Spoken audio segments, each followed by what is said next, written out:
A continuación tenemos la participación importante del doctor Diego Presi Santos de Brasil, que tendrá a bien desarrollar el tema pánicos morales y derecho penal, desafío a los nativos digitales. El doctor Diego Presi Santos es postdoctor en Derecho por la Universidad Estadual de Londrina, doctor en Derecho por la Facultad Autónoma de Derecho, profesor de graduación en Derecho por la Universidad Estadual de Londrina y Facultad de Catahui, profesor colaborador del programa de maestrado en Derecho y la Sociedad en Tecnologías de la Escuela de Derecho de las Facultades de Londrina. Muy honrados por su valiosa participación. Puede usted empezar por 10 minutos, apreciado doctor. Uma saudação a todos. O meu nome é Diego Presi Santos, sou professor em Londrina, no Brasil, junto às faculdades de Londrina, à Universidade Estadual de Londrina, e hoje, neste quarto Mega Congresso Mundial, vim falar aos senhores e senhoras sobre um tema bastante relevante, que é o tema dos pânicos morais e direito penal. Um desafio aos nativos digitais?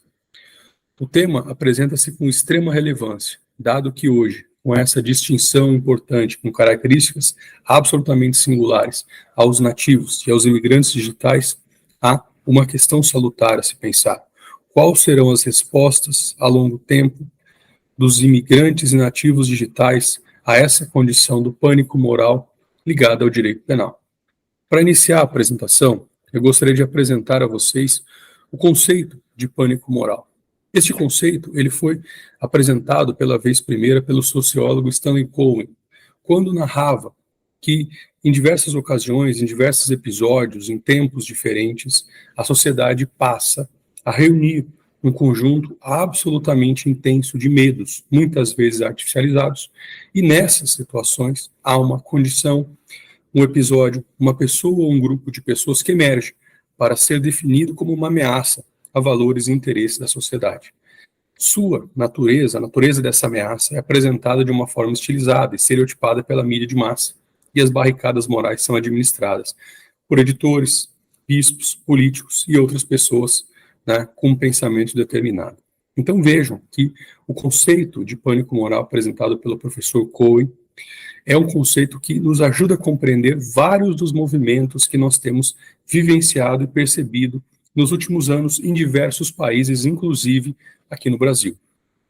De tempos em tempos, elege-se uma pessoa, um grupo de pessoas, uma ideia como adversário. E essa ideia, essa pessoa, esse grupo de pessoas começa a ser atacado de forma muitas e muitas vezes absolutamente injusta, com argumentos muitas e muitas vezes completamente levianos ou absurdos para gestar isso que a gente chama de pânico moral. É importante ressaltar que esse mecanismo ele ganha uma nova forma de disseminação com as redes digitais e as mídias. É importante trazer aqui o conceito de mídia apresentado pelo professor Salah Khaled Júnior, um grande criminólogo e professor brasileiro, que apresenta a nós que a mídia é todo o suporte de difusão de informação que constitui um meio intermediário de expressão capaz de transmitir mensagens. Ele cita, então, na comunicação social de massas, o rádio, o cinema, a televisão, a escrita, livros, jornais, computadores e videogames. E vejam, são todos meios interativos com os quais nós temos contato no cotidiano e meios que podem ser utilizados para a transmissão destes pânicos morais. O problema identificado pelo professor Salah Khaled em relação à questão de videogames, mas que, como ele mesmo disse, né, se aproxima muito do que nós vivenciamos em outras áreas e utilizando outros instrumentos e envolvendo outros assuntos, é que estes pânicos morais, eles promovem uma canalização, uma reformulação, sistematização e uma ampliação dessa inquietação, desse revanchismo, promovendo uma disseminação de uma cultura de medo, que convoca, mesmo que indiretamente, uma cruzada contra o mal, em nome de uma suposta moralidade coletiva. Vejam aqui que o que nós temos de fato, segundo o professor Salah, com muita precisão, é a produção de uma criminalização cultural e a difusão de pânico moral. O que é perceptível hoje é que o pânico moral, ele é, hoje, de uma forma muito mais intensa, divulgado através de mídias sociais, através dessas mecânicas tecnológicas. E quando se traz para o assunto a questão criminal, tratada pelo professor Salah Khaled, tratada também pelo professor Raul Eugênio Zaffaroni, nós temos uma criminologia midiática, que acontece para que existam a profusão de informações, de subinformações, de desinformações, promovendo uma completa e total dificuldade de informação correta, disseminação de conhecimentos e, mais importante, tratativas adequadas e respostas corretas do direito penal em relação a casos que venham eventualmente a ocorrer na sociedade. Essa criminologia midiática, que é absolutamente engendrada por mecanismos de pânico moral disseminados pelas mídias de diversas formas, ela acaba gestando para nós narrativas maniqueístas, aquelas narrativas de bem e mal, segregacionistas, separatistas, que gostam de separar as pessoas entre pessoas boas e más, pessoas de bem e pessoas ruins, entre cidadãos e criminosos. E essas narrativas que são aprofundadas, que são vendidas através dos pânicos morais, elas trazem inquietude, insegurança, medo, temerosidade para as pessoas que não compreendem os mecanismos do direito penal. Essas narrativas também geram sensacionalismo e são trazidas através de ambiguidades. Além disso, há uma grande e gravíssima simplificação, com a falta de informações completas, com a falta de informações complexas e com uma noção de que os problemas criminais, problemas certamente bastante complexos, poderiam ser resolvidos através de formulações simples, como, por exemplo, incremento da lei, como, por exemplo, mudanças de regime para situações mais gravosas, ou até uma perversa e grave piora nas condições prisionais. Isso acaba gestando uma situação em que a pessoa que recebe aquela informação carregada com pânicos, ela acaba concordando com respostas ilegais realizadas pelo Estado e acaba sendo gerada uma aceitação de violência institucional por parte do Estado, quando de fato a função do aparato policial, ministerial, judicial e penitenciário seria a de preservação de direitos e de segurança pública e nunca a de violência institucionalizada. Então percebam aqui que nós temos um elo bastante intenso hoje entre o direito penal e os pânicos morais.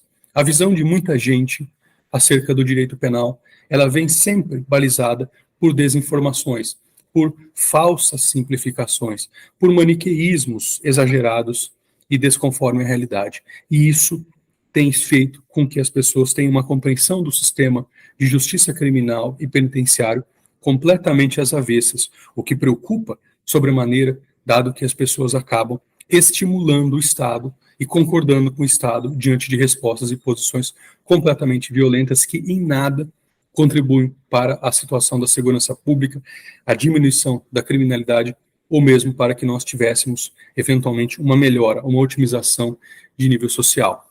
E aqui, por óbvio, nós temos uma gravíssima violação de direitos fundamentais e de direitos humanos. O ponto central é: qual é a diferença do tratamento dado por imigrantes digitais e nativos digitais a este contexto todo? Bom, sabemos acerca do conceito de imigrantes digitais trazidos pelo professor Mark Prensky, e sabemos também das características que estão no entorno da vida daqueles que são reputados como nativos digitais.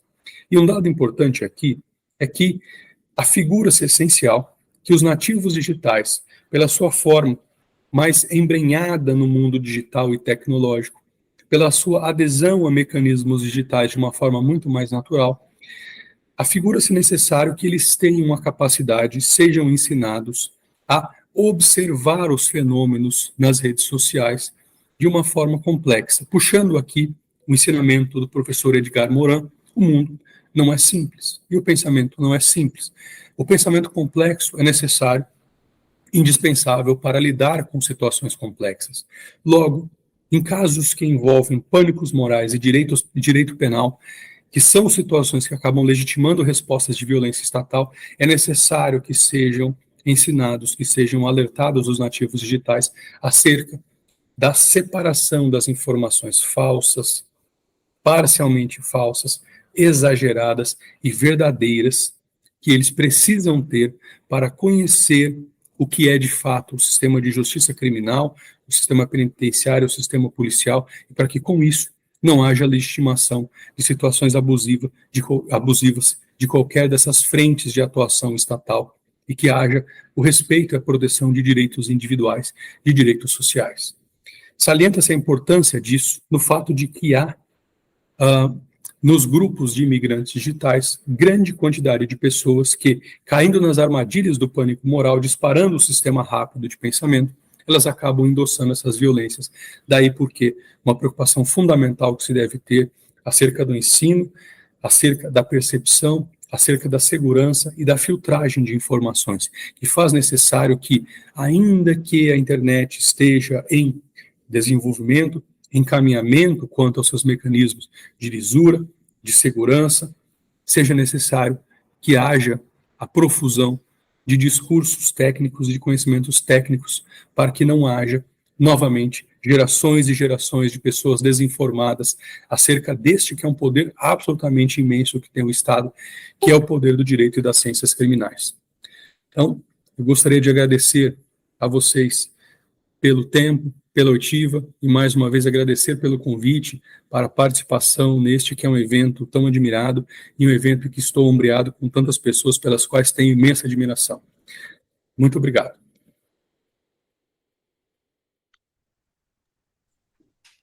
Muchísimas gracias, apreciado doctor Presi. Estamos muy honrados y agradecidos. Esperamos contar con su valiosa participación en una próxima oportunidad. A partir de este momento, hacemos un cambio en la moderación. Continúa en mi lugar el doctor Giovanni Medeiros. Gusto saludarle, apreciado doctor. Muy honrado de su valiosa participación en este bloque de transmisión. El doctor Giovanni Medeiros es abogado, profesor, docente de Derecho Constitucional, de Derecho Procesal Penal y Hermenéutica y Argumentación Jurídica de la Univadi, también presidente de la Comisión de Derechos Humanos y Ciudadanía, especialista en Derecho y Proceso Tributario, especializado en Derecho y Proceso Penal. Adelante, profesor doctor. Bienvenido.